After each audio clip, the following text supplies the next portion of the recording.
Muy buenas tardes, una vez más estamos aquí desde las tertulias del ya saben, sus tertulias, y esta vez con otro tema muy interesante. Como saben bien ustedes, se está en estos días también hablando un poco de aquel espíritu idílico que fue la transición, ¿no? Un modelo que había que exportar a medio mundo, pero ¿cómo fue en realidad? ¿Fue tan idílico? ¿Cómo se vivió en aquel momento? Y veremos también algunas consecuencias un poco de esa transición, como qué pasó con las autonomías y nuestra unidad nacional. Para hablar un poco de esos temas, de esos puntos, tenemos desde luego, esta vez hemos traído dos personas de categoría, con autoritas, porque el tema lo requiere, y ya que estamos incluso que nos quieren eliminar los toros, es un tema de Miura muy en concreto. Para ello tenemos dos personas, uno, un antiguo conocido ya de ustedes, catedrático de Historia de la Universidad de Alcalá de Henares, don Javier Paredes. Muy buenas, don Javier. Muy buenas. Muchas gracias por recibir la invitación, porque este es uno de los pocos sitios donde todavía se puede hablar con libertad y donde no hay que someterse al discurso oficial del sistema, donde no hay libertad, se habla por intereses. Y la otra persona, un testigo de aquellos tiempos y también de los de ahora, un eminente notario, don Blas Piñar, que fue diputado de 1979 a 1982. Muy buenas tardes, don Blas. Buenas tardes, encantado de estar con vosotros. Pues entonces empecemos. En aquella época se nos ha vendido un poco como esa labor de consenso en la cual se había conseguido, un espacio en el cual los españoles de diversas ideologías podrían tener una convivencia y una comunidad. ¿Fue realmente así o tenía raíces de otro tipo? ¿Qué nos puede decir don Blas sobre aquella España en la que se vivía y se pintaba aquella transición?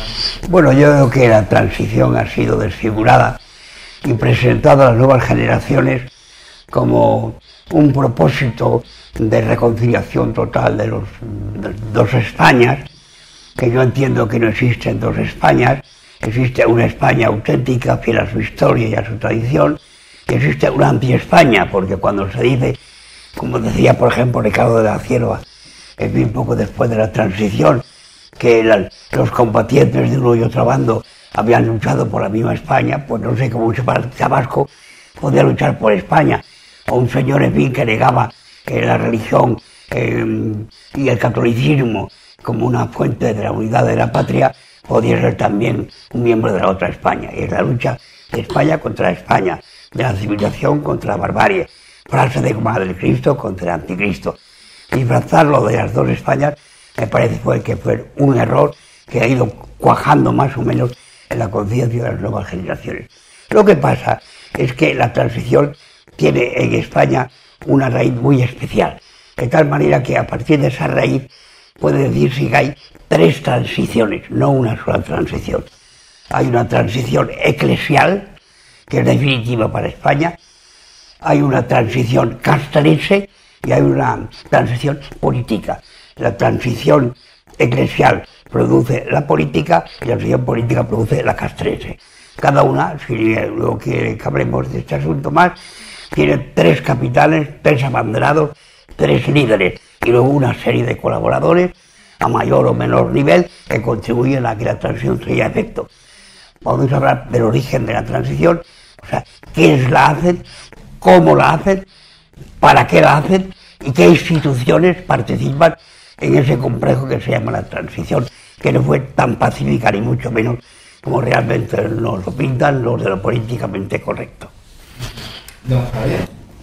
La verdad es que lo que a mí me gustaría es que siguiera hablando, porque ha hecho un esquema clarísimo, pero bueno, como hay que intervenir, y aprovechando que tengo aquí a una persona como don Blas, que tiene una gran formación jurídica, yo una de las críticas, probablemente la mayor crítica que yo le hago a la transición, y me gustaría también conocer en este punto la opinión de don Blas, es ese elogio que se le hace a la transición, y que a mí me parece una barbaridad, y probablemente sea la barbaridad, ese que se hizo, el argumento dice se hizo muy bien la transición porque por aquello de que Suárez se decía en una frase, ¿no?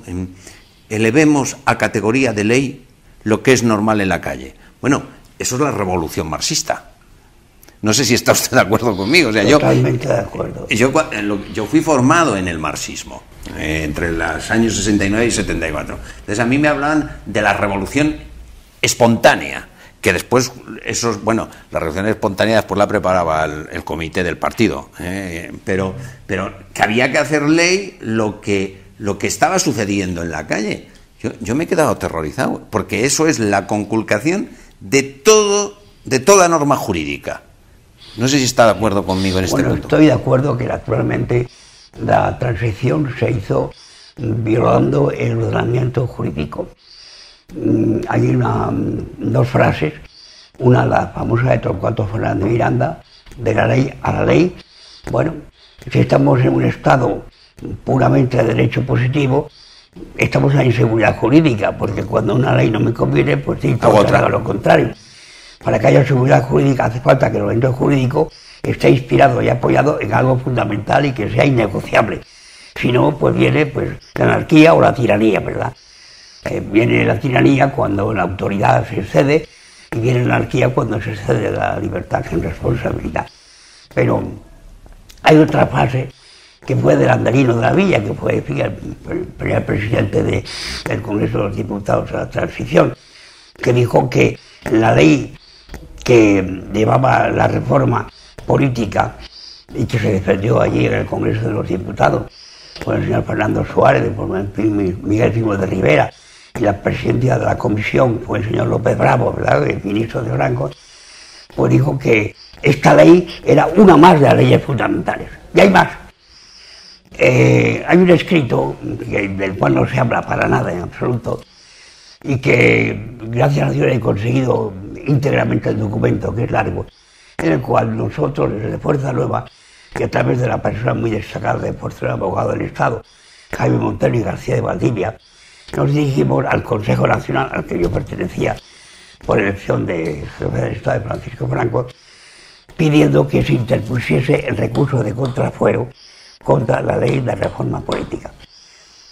Y contestó la Comisión Permanente del Consejo Nacional del Movimiento, acordó por unanimidad que esa ley estaba totalmente de acuerdo con los principios del movimiento y que no procedía por consiguiente el recurso de contrafuero.